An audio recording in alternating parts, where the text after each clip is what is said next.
I'm here to talk to you about how to help your child with a deployed parent. Now, when you think about deployment, it really is many things, and it's not just one day.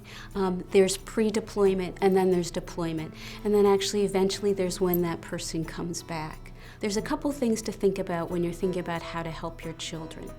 One is the age of your child.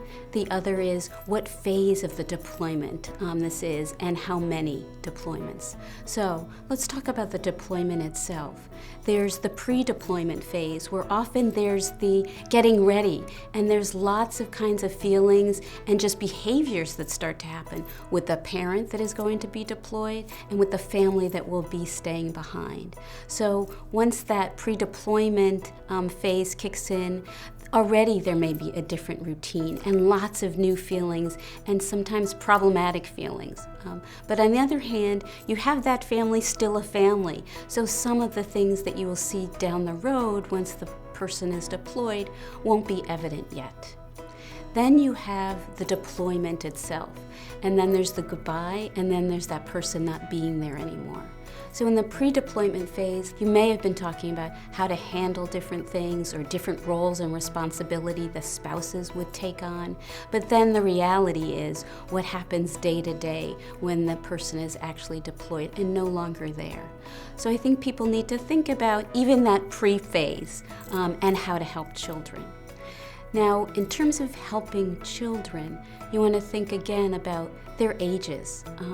A very young child, maybe an infant, a toddler, a preschooler, they don't necessarily understand the concept of going away or for 3 months or 18 months or remember like dad went away the last time or remember when mom was away because she was working with the military. So they don't have that sense of time. So they'll be much more focused on the present, and they're going to be reacting to maybe tension in the house, a change in routine.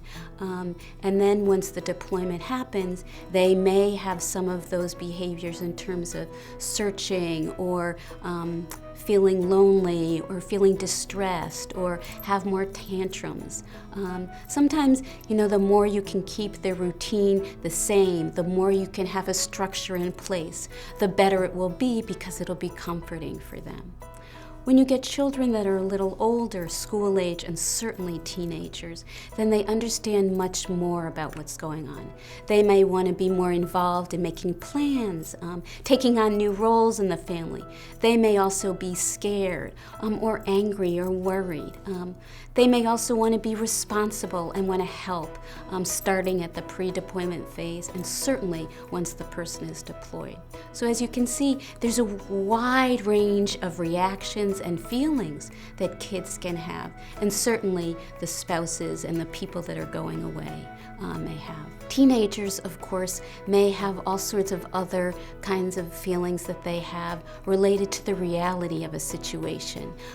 They're trying to be independent, they're trying to form opinions, and they may want to have different kinds of discussions with you about your leaving and what that can mean for them and for the family, as well as for you. When it comes to deployment, this is a very general way to look at it. But there's so many other things that you need to think about in terms of your own family and situation. So when there's a deployment, sometimes the family may be moving as well. And so is this the first time a family has moved? Is this the third time a family has moved? Is this the first deployment, or have there been multiple ones? So again, you want to think about what do you need to do to help everyone make the transition from one phase to the next. And every time there's a deployment, you really want to think about what worked the last time and what may be new and different this time. And now once somebody is deployed, we have some terrific ways to keep people connected these days in terms of Skype and electronic messaging. And there's all sorts of things I think that families can now do, from keeping photographs around of the person the old-fashioned way, and then finding ways to still stay connected and keep that deployed parent involved in the family. It will help everyone.